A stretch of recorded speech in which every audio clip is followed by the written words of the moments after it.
Naniniwala ang isang ekonomista na walang malaking epekto sa ekonomiya ng Pilipinas ang Zero Remittance Week ng mga OFW na taga-suporta ni dating Pangulong Rodrigo Duterte. May detalye si Harley Balbuena.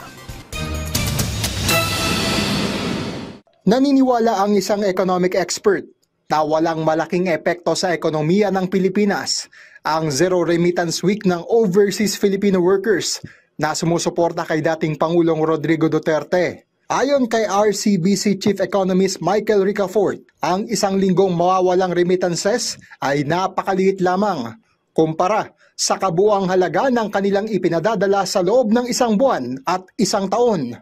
If you look at the math, no, kasi isang linggo yung plano, no? Kada taon mga nasa $36 billion yung remittances O pagpalagay na natin kada buwan $12 billion. Sa loob ng isang linggo, yung 12 divided by 4, lumalabas mga $3 billion. Sinabi rin ni Ricafort na hindi lahat ng OFW ay sasali sa Zero Remittance Week dahil hindi naman sila lahat taga-suporta ni Duterte. Idinagdag pa nito na ang perang hindi ipadadala ng mga OFW sa loob ng isang linggo ay tiyak na ipadadala rin nila sa susunod na linggo dahil kakailanganin nito ng kanilang pamilya. Kaugnay dito, iginit ni Ricafort na hindi ang ekonomiya kundi ang pamilya ng mga OFW ang pinakamaapektuhan ng zero remittance. Para suportahan yung mga immediate family nila, lalo kung may mga anak sila maliliit, mga minor pa, yung syempre pangangailangan nila sa araw-araw dito, yung mga babayarin kada buwan, iba-iba rin yan ng pananaw. No? Iba-iba rin yan ng political inclination.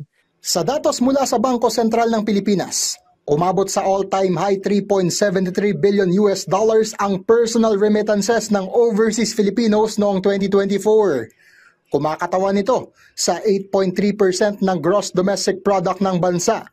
Kampante naman si Ricafort na mananatiling matatag ang ekonomiya kahit pa sa anong hamon o banta dahil sa kasalukuyan ay mayroon umanong $105 billion international reserves ang Pilipinas.